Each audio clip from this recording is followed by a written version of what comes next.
Hello everyone and welcome, Winter here. Fire Ride with only a Jolteon was such a fun run. Although we had some trouble dealing with a couple of gyms, but in overall it was a great experience. In today's run, I'll try something tiny. We will see if I can beat Pokémon Black 2 with Hardcore Nuzlocke Rules. Please note that this is my first ever attempt at beating a Pokémon game with Hardcore Rules, but having played Black 2 many times, I kind of know the opponent's strategies, so I don't think this will be that hard after all.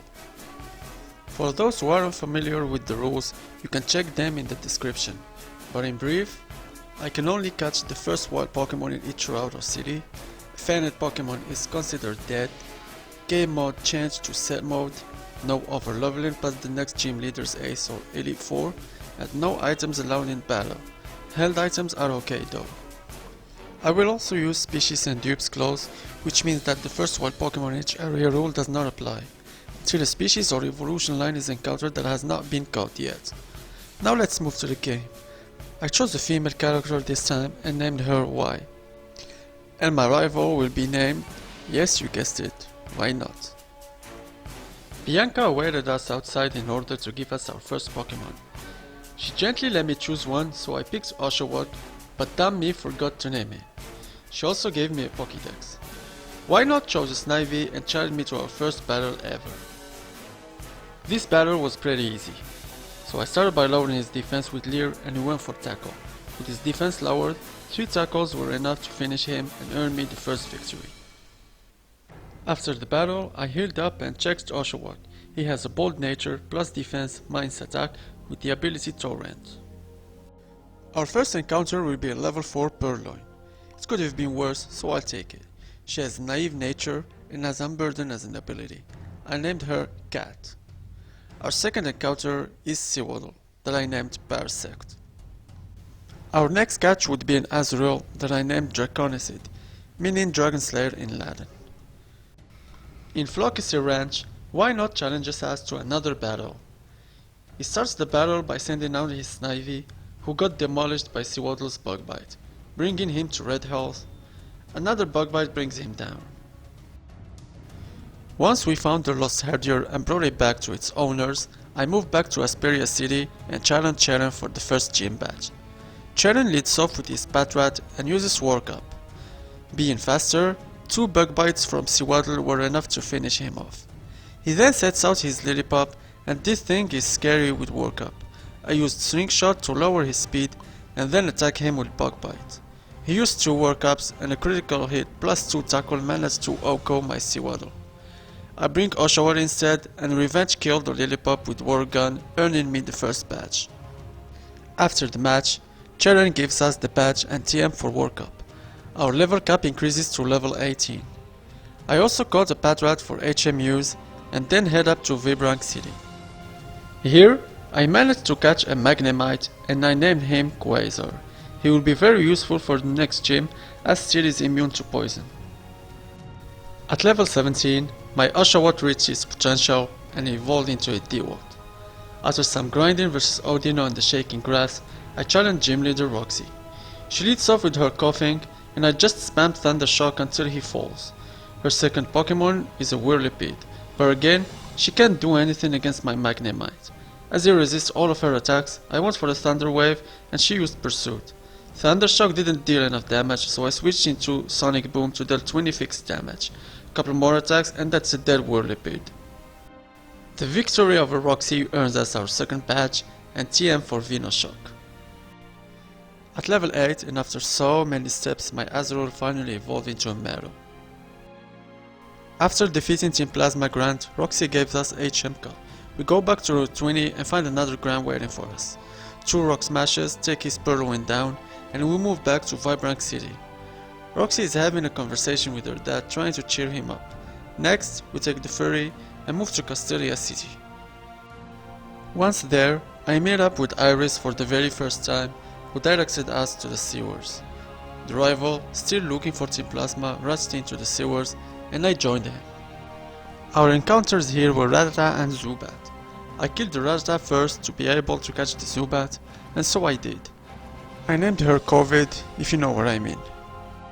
So what happens next is a double battle versus Team Plasma. Razor Shell takes down the Sandile in one hit, and a combo of Leaf Tornado and Rock Smash decimate the opposing Scraggy. We then met up with Berg, who gives us HM strength, and Colress right after. In the upper part, we had another encounter, and this time it's a P-Dove. I caught it and named it Stormwing. Shortly after, and some grinding later, the P-Dove reached level 21 and eventually evolved into a Tranquil. The same thing happens with Zubat, so after some grinding, it reached level 22 and evolved into a Golbat. Next is the fight with Berg, the Bug-type gym leader. Berg leads off with his Swadloon, but a single wing attack from Golbat managed to finish him. Next is Dwebble, and I switched to Dewott. He used Rock Polish and Smackdown. 2 Razor Shells killed him, and less is his Leaveney, so I switched back to Golbat, predicting the Razor Leaf, but he missed, and Wing Attack was enough to bring him down, earning me the 3rd badge. Right after, we leave the city and move north, where we meet Colress and a horde of grass trolls blocking the way. Colress, who introduced us to a magical device, creates for us the route from the grass trolls and challenges me to a battle. Colress specializes in Steel-type Pokémon. His Magnemite paralyzes me and spams Spark on us. Thankfully, this didn't do much damage and a few Sonic Booms took him to red health before using a Super Potion. As you can see, RNG Gods weren't on my side as I got paralyzed 3 times in a row. I then switched into Purloin to take a Spark and finish him with Thief. His next Pokemon is Clink, so I switched into a Dewott, and 2 Razor Shells give the win over Colress. Our next encounter is the Fire-type Pokemon Darumaka. I caught it and I named her Zen. In the Relic Castle, I encountered the Sandile, and this will be a huge addition to my team. Although it doesn't have Intimidate, which is one of the best abilities, but Moxie remains a great one too, giving me +1 attack for each KO the Sandile does. I named it Lacoste because it's a crocodile. How creative, I know. At level 26, my Golbat finally became happy and evolved into the powerful Crobat. I then caught a Minccino that I named Mouse on Route 16, and the Cottony that I named Lettuce in Lost Learn Forest. But I doubt I'd be using any of those unless I lose an important part of the team. At level 30 and 29 respectively, Quasar the Magnemite evolved into Magneton, and Lacoste the Sandile into a Crocorock, giving me a huge boost in total stats. Right after comes the challenge with Elsa, Nimbasa City's gym leader who specializes in electric type. Elisa has a team of Emolga, Fluffy and Zebstrika. I lead with Lacoste, and being outsped I use Payback because it gains double power if the user moves after the target, becoming a 100 power dark move. 2 Paybacks manage to bring the Emolga down and gaining a stack of Moxie. She then sends Fluffy, but one Dig took it down and Static activates, paralyzes me in the process. Her last Pokemon is the fully evolved Zebstrika. It used Pursuit on the first turn, but I got paralyzed. Thankfully, Dig connects on the second and one hit the opponent, earning me the 4th badge and TM for Volt Switch. On my way to Route 5, we came across Wynot having a deep conversation with a bunch of Plasma Grants, but he quickly gets outnumbered, but luckily for him, I was there to help. We kicked the Grant's butts and then ran away.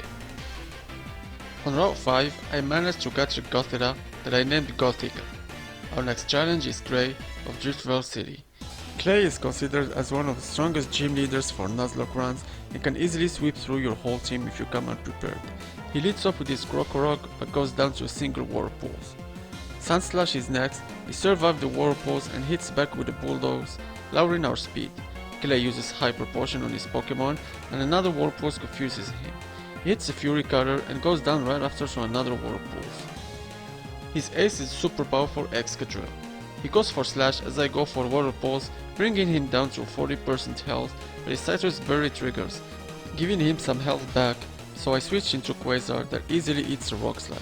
Quasar has Staria's ability, so even a 4-time effective Bulldoze wouldn't take it down. Here I predicted Bulldoze, so I switch into Crobat who can avoid it, and I use Confused Ray, hoping that he will hit himself in his confusion. I switch again to Quasar and he hits himself again. I switch another time to Crobat, but he bulldozes misses. Here I decided to go for Acrobatic for the win, and I wasn't holding any item on Crobat, so its power doubles. That was a tough fight because I didn't have anything to deal with his Excadrill. Clay rewards me with the 5th badge and TM for Bulldoze.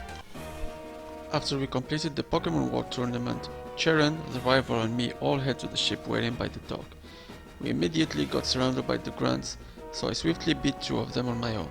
knocking out the Coffin and Trubbish, and then team up with Sharon. They send Grimer and Golbat. Golbat quickly falls to a couple attacks. Leopard comes next and falls to Strength from Charon's Stoutland, and Grimer to a Mirror Shell from Quasar. Krokorok is next, but he only goes down to a single Strength. Next double battle is alongside our rival Why Not. Coffin quickly goes down to 2 Water Pulses, and Watchog replaces it. I switched into Quasar because D-Watch was low in health and I didn't want to risk him. Quasar also loses a lot of health and switched into Covid. Watchog dies to 2 Leaf Blades from Servine, and Acrobatic was enough to handle the Grimer. Raticate is next, and the crit Acrobatics finishes him off for another victory over Team Plasma Grats. Zinzolin appears right after and orders the Shadow Triad to kick us out of the ship. I caught a Boulder in the Relic Passage. I named him Hard, and in the Relic Castle I managed to cut the powerful Volcarona that I named Magma, and immediately added him to the team instead of Darumaka. Afterward, I went to Route 6 and caught the Bug-type Shelmet and called him Helmet. Few minutes later, D-Watch reached level 36 and evolved into Samurott. In Chargestone Cave, Magneton leveled up and evolved as well into the powerful Magnezone. Here I caught a Drillbur and named him Leech, but I already have Krokorok so I won't be using him for now. Gothica evolved into Gothorita. In Route 7, I encountered the Zangoose that I named Seviper. In Celestial Tower, I caught an LGM that I named UFO, and right after, I went to the gym in order to challenge Skyla. She won't be that hard, she leads off with Swoobat and used Acrobatic on Lacoste. I countered using Rock Tomb to lower her speed and then crashed to bring her down. Skyla's next Pokemon is Swanna, Water Flying type, who can take an electric attack due to its 4-time weakness to electricity, so I switched into Quasar the Magnezone. Bubble Beam doesn't do much and Volt Switch kills the poor Swan in one hit. Skyla then sends Skarmory and I send Samurott. Surf brings him down to 35% HP due to its low special defense, but he just used agility. He then used Air Cutter, but another Surf takes it out, lets me win the match. Skyla gives me the badge and TM for Acrobatics. We then flew to Lentimas Town and walked through Reversal Mountain, until we arrived at Undela Town where Why Not wants a battle. I forgot that he leads with Amphizzant, so I wasted a turn switching into Quasar. Amphizzant used Taunt and I dodged my Charge Beam twice due to a miss and a Detect. A third Charge Beam kills him and gives me a +1 in special attack. His second one is Simisear, so I needed to switch into Samurott, who easily eats his Flame Burst and counters with the Surf. His last Pokemon is Superior and I called for Magna the Volcarona, who wins the match with the Fire Spin and Struggle Bug. Lacoste, now at level 41, evolved into Crocodile. After the battle, Why Not resumes his search for his sister Purloin. In Lacunosa Town, my rival asked me to join him to yet another double battle, but this time it will be against Zinzolin and Team Plasma Grant. There is really nothing much to say about this fight, as the 4 Pokemons quickly go down to a few attacks from Magnezone and Superior, although the Garbodor resisted some attacks due to its bulk. At level 41, my Gothica evolved to its final form, Gothitelle. As soon as I arrived to Opelucid Town, I went to the gym in order to challenge Drayden, the Dragon Gym leader. Drayden leads off with his Drudigon and I start off with Covid. I used Confuse Ray and hoped for him to hit himself. Luckily he did. He hit himself twice and through Acrobatics managed to take down the dragon. Next is his Flygon and I really don't have anything for this adult antlion. So I confuse him, hoping for him to hit himself, and luckily again he did. He wasted his turn hitting himself and through Acrobatics bring him down as well. I recognize I couldn't be any more lucky for this. Lastly is his Haxorus, and this dinosaur-like dragon is terrifying. He goes for Dragon Dance as he managed to break through confusion. Cross Poison did nearly nothing to him and forced me to switch with Dragon Tail. I sent Samurott instead and he goes for another Dragon Dance, becoming faster and stronger. I used Mega Horn and thank God this was a critical hit because he would have swept my entire team. This fight could easily end my run, but I somehow got out victorious without any loss. Drayden then rewards me with his badge and TM for Dragon Tail. Right after, the city got attacked by Team Plasma, firing shots of ice from their flying ship-like thing. Another fight with Zinzolin happens. His first Cryogonal takes 2 flash cannons to go down, while the second sets up light screen as soon as he enters the battlefield. I took a risk by using Charge Beam twice in order to increase my special attack, but a final Ice Beam from him brings me down to 16 HP and freezing me, so I had to switch into Magma the Volcarona. He sets up another light screen, and Fire Spin literally does almost no damage. Even after 4-5 spins, this thing is still living somehow. I switch again into Samurott and finally take it out with an Aqua Jet. Here comes the Weavile, but he managed to survive a super effective 120 base attack Mega Horn, but goes down to an Aqua Jet as well. Zinzolin disappears afterward, and Drayden gives me the DNA splicers. Out of nowhere, the Triad appears and somehow steals the splicer from me. We head to Humilo City for the last batch. Here Marion, the gym leader, uses War-type Pokémon. Magnezone shouldn't have any problem dealing with his Pokémon, and this is exactly what happens.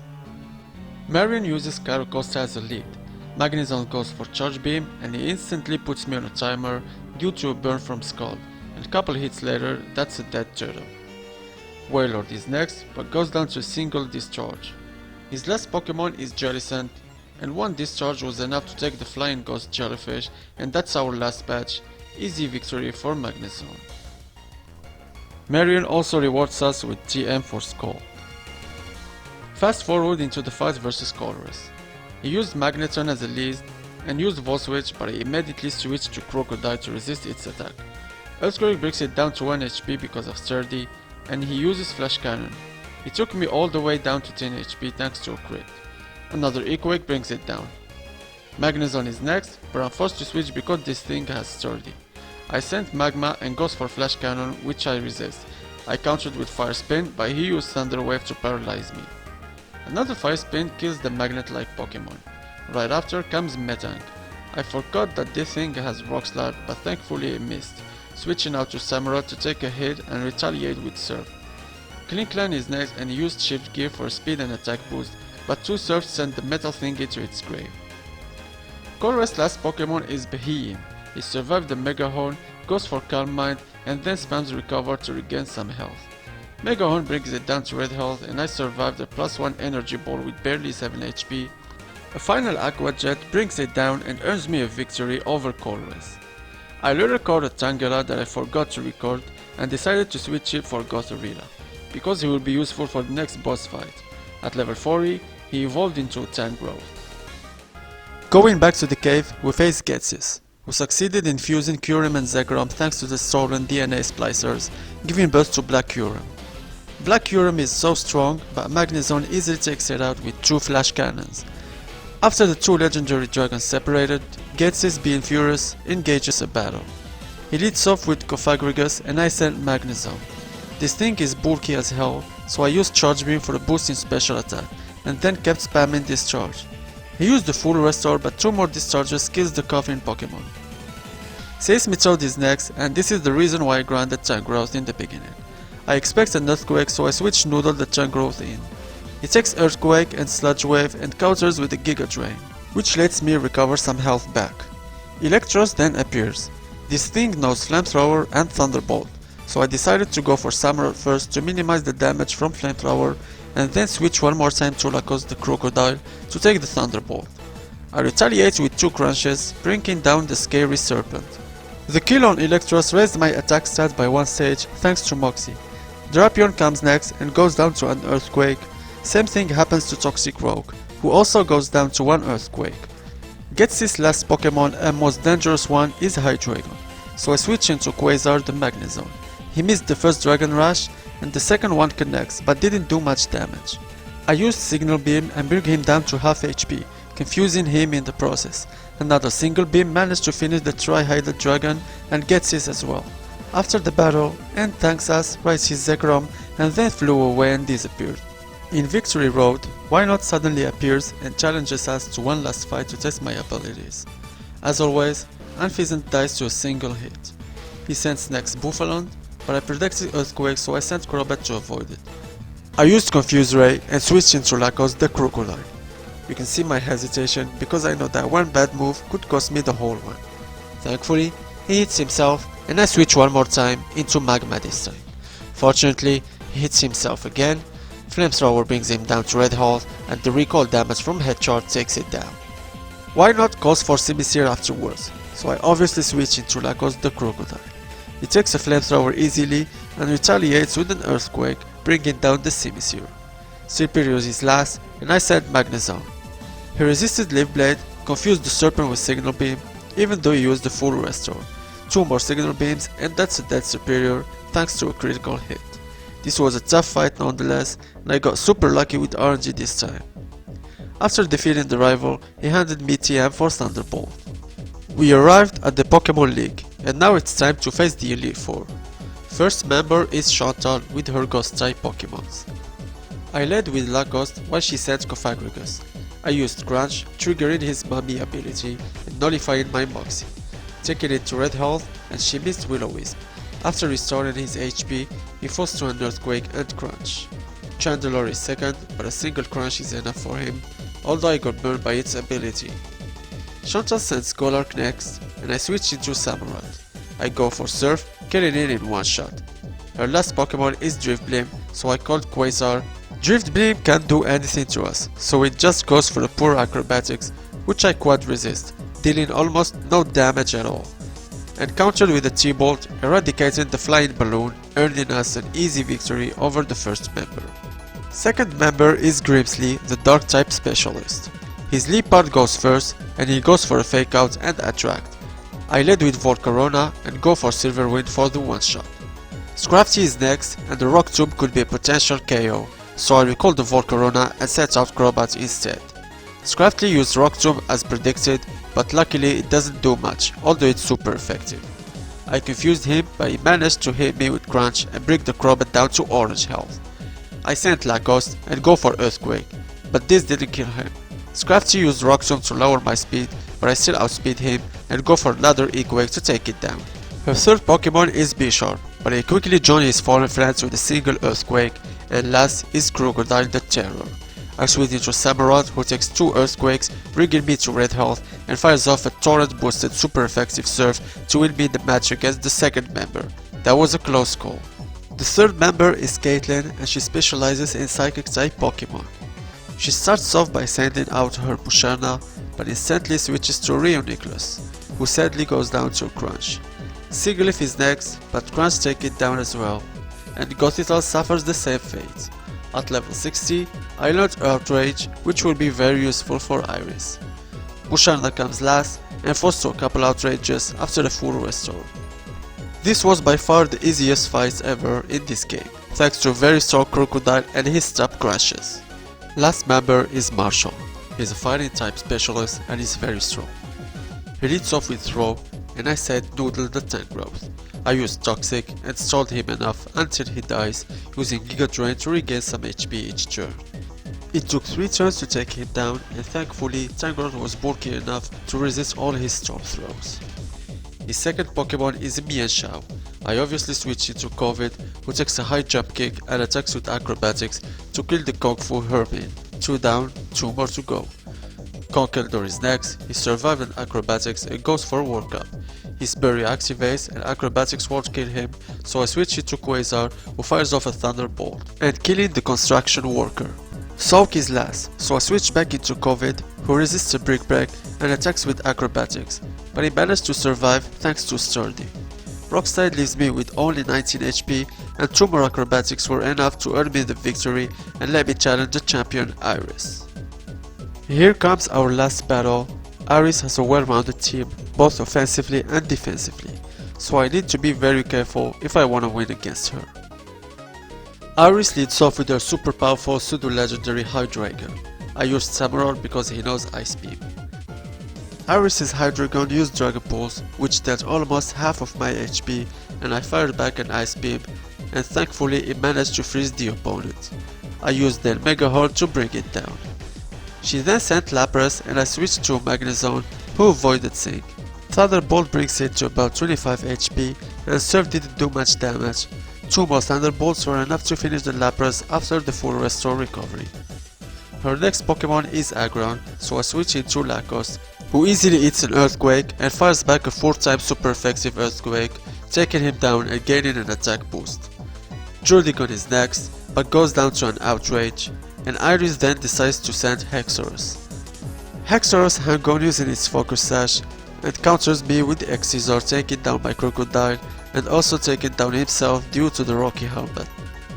Her final Pokemon is Archeops, so I sent Noodle and immediately switched into Magnezone, who resists Acrobatic and Rock Slide and then fires back a Thunderbolt, bringing me the victory over the champion. After the fight, she escorts us to the Hall of Fame where my team will be recorded. I hope you guys enjoyed the run.